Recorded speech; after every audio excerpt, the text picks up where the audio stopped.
शांति। हम ब्रह्मा कुमार कुमारियाँ ऐसी पाठशाला में बैठे हैं जो सत्संग भी है, ऐसा संग जो हमें कलयुग के किनारे से सतयुग के उस पार तक ले जाता है। तो आइए रिवाइज करते हैं आज के 27 सितंबर 2025 के मधुर महावाक्यों को। हिसाब किताब के खेल में मनुष्यों की समझ और हमारी समझ में क्या अंतर है? मनुष्य समझते परमात्मा दुख सुख देते, हम समझते हैं कि यह हर एक के कर्मों के हिसाब का खेल है। आज की मुरली का गीत है, इस पाप की दुनिया से दूर कहीं ले चल। यह कौन सी पाठशाला है और कौन सी नहीं? गीता पाठशाला है, वेद पाठशाला नहीं। हमें किन बातों की खुशी है? बाप के साथ वापस घर जाने की, सच्ची सच्ची गीता पाठशाला में पढ़ने की, बाप से सृष्टि के आदि मध्य अंत का ज्ञान मिलने की। सतगुरु का नाम क्या है? अकाल मूरत। सतगुरु आकर क्या करते हैं? मुक्ति जीवन मुक्ति का द्वार खोलते हैं। यह कौन सा खेल बना हुआ है? सुख और दुख का, कर्मों के हिसाब का, राम राज्य और रावण राज्य का। भारत ने कभी किसी का राज्य क्यों नहीं छीना है?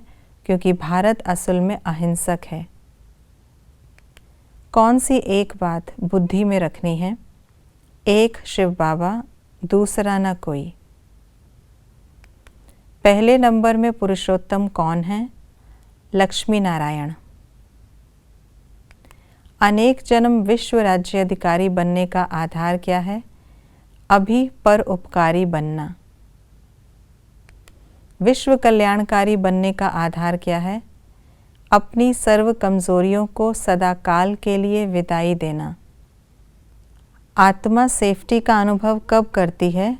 जब याद की शक्ति की ज्वाला हो। हमें क्या बनना है?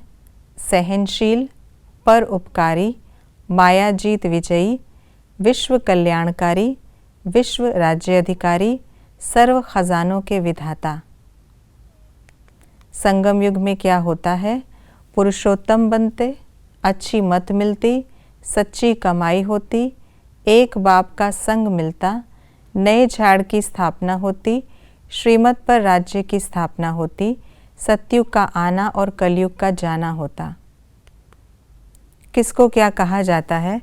भक्ति को रात, पवित्र को ऋषि, सतयुग त्रेता को दिन, ग्रंथ सुनने को कनरस, सतगुरु को अकाल मूरत, परोपकारी बनने को विधातापन की स्थिति, इस अनादि ड्रामा को कुदरती बना बनाया बेहद का ड्रामा, हर खजाने को कार्य में लगाने वाले को सर्व खजानों के विधाता।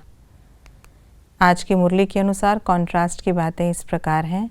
हम हैं राज ऋषि, वह हैं हठ योग ऋषि, कलयुगी मनुष्यों का है कुसंग, सत्य का संग एक ही है। सतयुग त्रेता को दिन कहा जाता, भक्ति मार्ग को रात कहा जाता। हम सच्ची सच्ची पाठशाला में बैठे हैं, बाकी सब हैं झूठी पाठशालाएं। सतयुग में झाड़ छोटा होता, कलयुग में झाड़ बहुत बड़ा होता। हमें किन बातों की धारणा करनी है?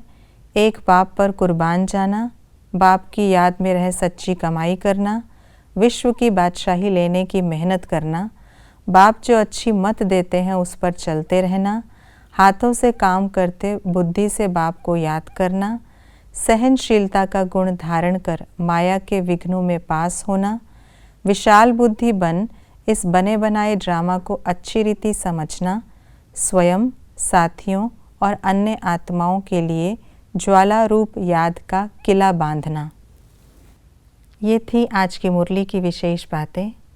हमें एक बाप की याद में रहकर सच्ची कमाई करनी है और इसके लिए बहुत सहज युक्ति है।